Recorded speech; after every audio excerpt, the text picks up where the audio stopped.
दिग्गजों का पैनल जुड़ चुका है हमारे साथ। कुणाल जी के साथ राकेश जी, सुमित जी के साथ सिद्धार्थ जी, सचिन जी के साथ आशु जी और सुदीक्षा साहब अकेले आए। इसी सचिन जी के लिए बिगुल है BTS डबल टी वाला।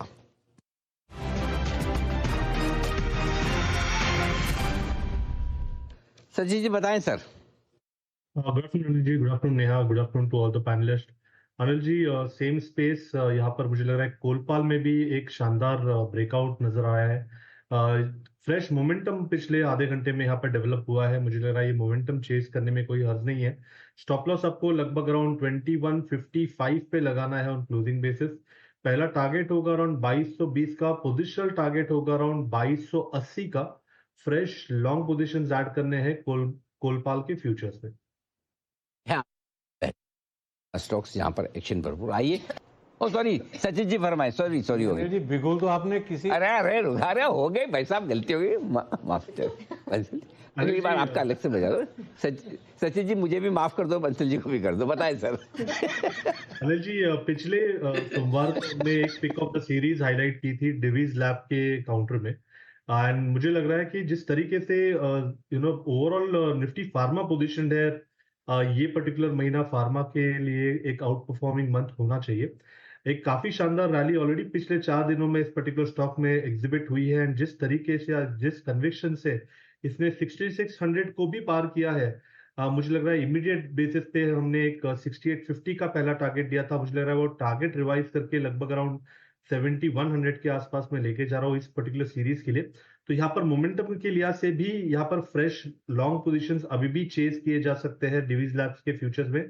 लगभग अराउंड 6635 के आसपास फिलहाल इसके फ्यूचर्स ट्रेंड हो रहे हैं। स्टॉप लॉस आपको यहाँ से 6585 पे लगाना है ऑन क्लोजिंग बेसिस। पहला टारगेट होगा अराउंड 6730 का, सेकंड टारगेट होगा अराउंड 6850 का। मोमेंटम के लिहाज से मुझे लग रहा है ये पर्टिकुलर रैली और भी एक्सटेंड होगी during this particular week. Alright, टीवीज लैब पर एक रीअश्योरेंस आता हुआ पिछले हफ्ते भी सचिन जी ने रेकमेंड किया था, इसी को रिएट्रेट करते हुए जस्ट इन केस अगर आपने मिस कर दिया हो तो फिर से उनकी तरफ से खरीदारी की रेकमेंडेशन है। फोकस मेटल स्पेस में करते हैं क्योंकि यहाँ पर तो हरियाली छाई हुई, अच्छी चमक है। और पर्टिकुलरली नैल्को हमने देखा कि इसके अंडरलाइंग जो एल्यूमिनियम है उसमें बहुत बढ़िया स्ट्रेंथ देखने को मिल रही है मंथली बेसिस पर भी। और वैसे भी ये जो स्टॉक है वो मल्टी ईयर हाइस के पास अपने आप को टिकाए हुए हैं। एक बार जरा नैल्को पर सचिन जी मैं आप ही की राय लेना चाहूंगी, जरा बताएं क्या व्यू है।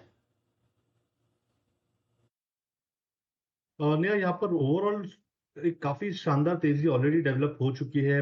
बट वीकली चार्ट्स के RSI पे काफी दिनों से या काफी हफ्तों से एक डाइवर्जेंस है। तो यहाँ पर थोड़ा सा मुझे लग रहा है कॉशियस रहने की जरूरत होगी। इनफैक्ट इमीडिएट बेसिस पे 400 का अहम सपोर्ट है। अगर इसके नीचे क्लोजिंग हो जाती है तो हो सकता है थोड़ी सी वीकनेस और भी नजर आए।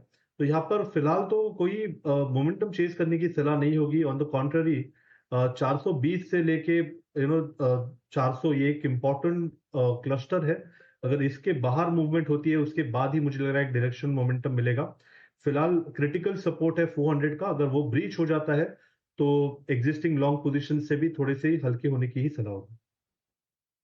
चलिए, तो नाल्को पर फिलहाल ये व्यू बनता हुआ समाचार समाप्त हुए। विदा लेने का है वक्त। कुणाल जी, राकेश जी, आशु सर, सुदीप जी का बहुत बहुत धन्यवाद। और बहुत ही प्रसन्न नजर आ रहे सुमित जी, सेडानी साहब और जय ठक्कर साहब का बहुत शुक्रिया हमारा साथ देने के लिए।